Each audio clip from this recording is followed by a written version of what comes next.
Hello,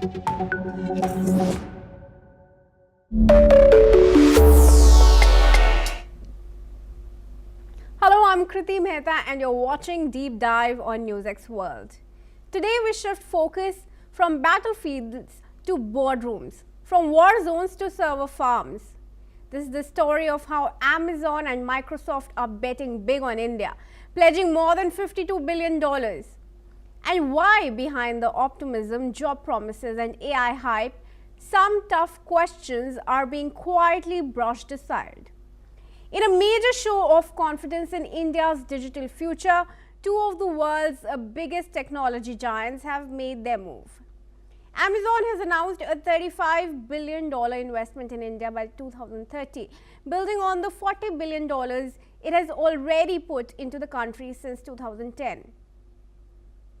Just a day earlier, Microsoft committed $17.5 billion, its largest ever investment in Asia, aimed at strengthening India's AI and cloud ecosystem. Together, this is not just capital, it is a strategic statement. Microsoft CEO Satya Nadella met Prime Minister Narendra Modi in Delhi, calling India a frontier AI nation. The Prime Minister responded with a clear signal to global investors. When it comes to AI, the world is optimistic about India, Modi said. And he has reason to be. India has over 1 billion internet users, a vast digital workforce, and a government that's ready to offer subsidies, land, and policy support for semiconductors, data centers, and cloud infrastructure. In a major vote of confidence in India's digital future, one global tech giant has moved first: Amazon. Amazon has announced it will invest more than $35 billion in India by 2030, over and above the $40 billion it's already invested since 2010, making it one of the largest foreign investors in the country. Amazon says the investment will help create 1 million additional job opportunities in India by 2030 and increase cumulative exports from Indian sellers from over $20 billion today to $80 billion by the end of the decade. A significant part of this push is infrastructure. Amazon is expanding data centers, AI computing facility, and cloud services across multiple states in India. These facilities are not just physical structures, they form the backbone of Amazon's digital ecosystem, powering e-commerce, digital payments, logistics, and cloud-based services for government and enterprise clients. Only after Amazon's announcement came an even bigger signal from another US tech giant. Microsoft committed $17.5 billion in India, its largest investment ever in Asia, aimed at deeply embedding India into the global AI and cloud economy. At the heart of Microsoft's plan is a new hyperscale cloud region in Hyderabad, a massive data center cluster expected to go live by mid-2026. This adds to its earlier $3 billion investment in Bengaluru and will give Microsoft its largest hyperscale cloud footprint in India. Microsoft has also committed to providing India access to its sovereign public cloud, ensuring sensitive national and government data stays within Indian borders, a core strategic priority for New Delhi. But this is not just about technology, it's also about geopolitics. As tech tension between US and China grows, India is positioning itself as a trusted alternative, a democratic hub for AI, cloud, and chip making. Google has already committed $15 billion to AI data centers. Intel has partnered with Tata Electronics in semiconductor manufacturing. India wants to move back from office to brain center of the digital world. And Amazon says its new investments will create 1 million job opportunities by 2030, boost exports to $80 billion, and support small businesses. Microsoft says it will integrate AI into government platforms, helping nearly 310 million informal workers. On paper, this all sounds transformative.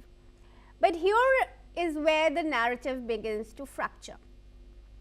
Because while billions are being announced on stage, a different conversation is happening quietly among employees, sellers, and labor groups. Let's talk about what does not make the press releases. Amazon has long faced criticism in India for its high pressure work culture. Employees and workers speak of intense performance metrics, long hours, and burnouts.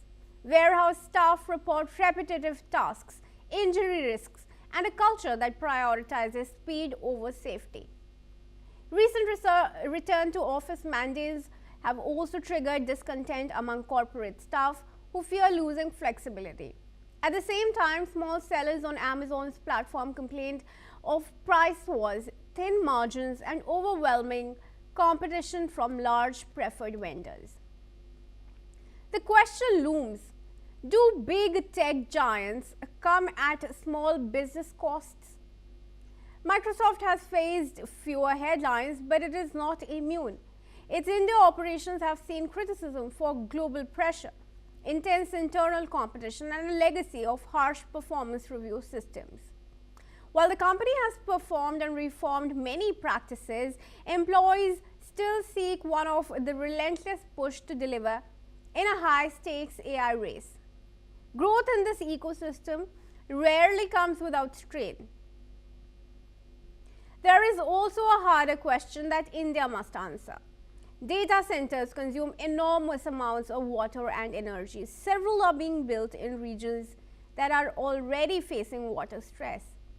Can India sustain this AI gold rush without deepening environmental pressures?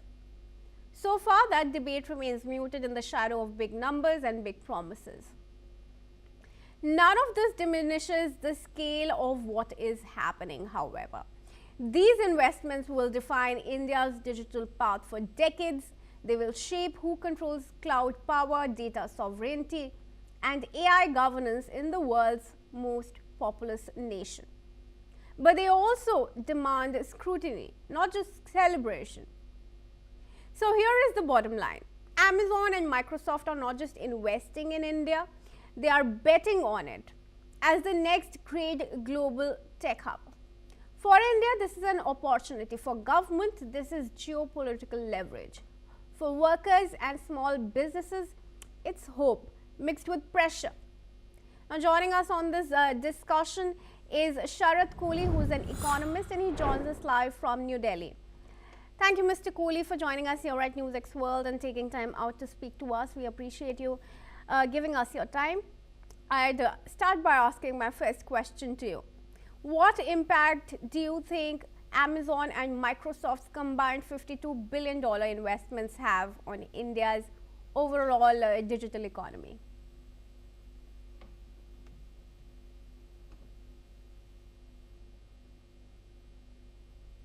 Mr. Kohli, I believe you're on mute. Yeah. Hello, Kriti, and hello to the viewers of NewsX World. I think this is just what the doctor recommended because, and this is a two-way traffic. You know, we should not just look at it from a prism of that India is going to be the beneficiary. Of course, for India, it means employment. For India, it means boost to the GDP. For India, it means more tax collections. For India, it means establishing its repute as a global AI center. It's a two-way traffic. Well, for Amazon and Microsoft combined, let me give you a combined answer because both are about GCC, global capability centers, data centers, cloud services, and so on. So there is a certain degree of overlap, although the nature of both the investments is slightly different, I would say. They are not alike. They are slightly different because the nature of business of the two tech giants is not exactly similar. There may be some overlaps, but principally different. So for them, they get low-cost skilled manpower here. They get low-cost power. They get low-cost data. The cost of internet data in India is amongst the lowest around the world, and that's what they're looking for. They get English-speaking population. They get highly skilled IT professionals, which they have tested and tried for so many years now back home.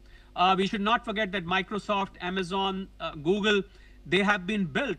Some of the best innovations happening in these companies have been having Indian minds behind that. So they have tested it, they have tried it, and they just tested a handful. Now they want to come and have access to the whole stock. So I think it's a win-win situation for both the parties. So one should not feel that probably Amazon and Microsoft is doing some obligation in India or doing a favor on India. It's a two-way traffic, as they say. Both stand to benefit. And the biggest part, what you indicated, Kriti, is that these were the very companies who few years ago were looking at China. But China, ever since it banned Google, and China has got a lot of restrictions, there is government interference, the CCP interferes with the functioning. I think Tesla is already regretting setting up there, but is unable to get out because of the size of the establishment that Tesla has in China. I can tell you that even Tesla, from somewhere down the heart, wants to exit China and reestablish elsewhere. But it is so deeply rooted that it is finding it difficult to uproot. So I think the lesson being learned from some of the tech giants who were in China and they are now facing problems, whether it is because of the Chinese economy, whether it is because of the government's interference, whether it is because of the language, or in certain sectors rising costs. I think India, the China plus one policy, as they say, is now starting to show its colors, Kriti. Right. And a very important aspect raised by you, Kriti, is the downside, that we cannot look at one side of the coin. There is the second side of the coin as well. We have problem of high energy consumption. We have problem of these companies, trying to dethrone the jobs. But I must clarify here that when Amazon is setting up in India, this is a GCC. This is a Global Capability Center. I'm giving it as a general name. Right. This will be functioning for the whole. This will be functioning for the whole world, and the million jobs being created. And you brought out a very important point, which I've been talking on a lot of platforms. That is Amazon eating small businesses. Well, for this particular investment, I would say, Kriti, the answer is no, because this is a back end, a GCC, which is going to provide boost to Amazon's global operations. Whatever damage that Amazon had to do for the small businesses, they are called, by the way, Kirana shops in India. The neighborhood stores, shops who sell these small things where people go for online buying, and these shops, they suffer. I think that damage has been discussed for a number of years now. That is behind us now. I think this is a step further, because this is not to boost the Indian e-commerce, Kriti. This is to boost the global capabilities of Amazon, and this will be sourced from India. So I think it's a matter of prestige for India. It's a matter of pride for India, and a very important aspect, Kriti. This is coming at a time when President Trump, or shall I say the Trump administration, has been giving weird statements against India, although the two of the trade representatives from the US Trade Department are in India to discuss the India-US trade deal. Right. But only last night, President Trump threatened, because of the rice imports to America, President Trump threatened more tariffs on India. So it is coming in that backdrop, which indicates that President Trump is not going to be forever. This is what these companies believe in. These companies also believe that India is the place to be. Whatever be the stance taken by Trump administration, deep down in their heart, they know that this is the place, this is the future of the world. India is going to be the next big resource center for the world. I think this investment is going to prove that beyond doubt. And nobody should also feel, Kriti, that just because Satya Nadella is of Indian origin, hence Microsoft is biased towards India. No way. Every company, there's a board of directors, they take decisions on the basis of cost-benefit analysis. Right. So proper cost-benefit analysis has been done, and there's no role of Indian origin CEOs or head of these companies that is the reason these companies are coming to India, so there must be some kind of a bias. Not at all. Well, India gives them the advantage which no part of the world can provide as of today, Kriti. In fact, brings me to the question of infrastructure. How sustainable do you think is India's current infrastructure and resource capacity to support such large-scale tech centers and tech growth? Well, I think an important point to note to answer your question is that this investment is not going to happen overnight. We are not going to see tomorrow 52.5 billion landing out here in India. This is spread over the next few years, let's say 5 years, from 2025 to, or maybe 4 years. I think the cities in which these infrastructures are coming, Hyderabad, say for example, Bengaluru, Gurugram, Jaipur, tier 2 cities, Pune, these cities are very well prepared. They are augmenting their infrastructure to be prepared for such investments. And let's not forget that when these companies make a decision to go and make this investment, they have done their homework well. They bring forth the vendors, they prepare the state governments, they give, Satya Nadella met Prime Minister Modi. So I'll be very surprised if Prime Minister Modi doesn't give a word of advice to Chandrababu Naidu that, look, start preparing yourself, because you could be the next destination, or gives a word to Haryana's Chief Minister Naib Singh Saini that prepare yourself. Gurugram is coming in for another big investment. So I think preparations for these kind of investments are not very difficult, because the benefit coming out of that, Kriti, is many-fold. The cost to set up the infrastructure is not as much. I think it's a boon to the states where this is going to happen. It's a matter of pride. I think the world is going to look at this with a lot of envy, and there's going to be some heartburns in the Western world as well. Kriti, I can say with conviction. And in fact, that's exactly my next question to you. What are the long-term effects that these investments have on India's labor market, particularly in tech and logistics? Well, a word of advice through your show today. If there are Indian audience who are watching us, me and you talk at this point of time, I would like to give the message to the youth of the country that the youth who are not preparing for artificial intelligence and AI or machine learning skills, I think they will be left far, far behind. Instead of regretting and repenting that AI is going to take away our jobs. That's the hottest discussion around the world, that is AI going to take away your jobs, especially the routine jobs, and why go out, Kriti? I'm seeing so many TV channel anchors coming as AI anchors. I think the best way to fight this menace is that hold the bull by the horn. Get yourself trained in AI skills, get the latest technology inside your head, train yourself, and you will find that you will end up adding value to what is going to happen in future, rather than regretting and repenting that why didn't I prepare at the right time and today I lost my job. Well, there's no doubt about the fact that all the routine jobs being done, Kriti, they are going to be eaten by AI in a very near future. AI is moving, galloping away into our lives. I think it is moving faster than we can imagine. Before you realize, something is already automated and taken over by AI. So I think people should not lose time. So long-term repercussions for India is, whereas on one side, it will be creating more than 1 million to 2 million jobs. I'm talking of the both investments combined together. On the other side, some of the routine jobs will get eaten away. So the youth better be prepared instead of, as I said, regretting later, Kriti. Yeah. So what's the impact could these tech investments have on small businesses and employment quality in India? No, I think see, when these big investments take place, if I take out my past experience, there's a lot of micro, small and medium businesses which become satellite businesses to these investments, you know. So it will pump in a lot of value for the MSMEs to take away some of the outsourcing jobs, some of the service related jobs. At the same time, we will see a paradigm shift in the kind of jobs which people are doing right now. You will see AI, machine learning catching up, and you will see some of the routine jobs moving out, which is why I said that for the youth who are passing out from their colleges and institutions, they better be prepared. And for the existing workforce, especially in the IT sector, Kriti, they need to seriously change the course and catch up with this. Otherwise, they will be left far behind, Kriti. For sure. I couldn't agree more. Thank you, Mr. Kohli, for joining us in this conversation, very detailed conversation, and giving us your time. We do appreciate you speaking to us.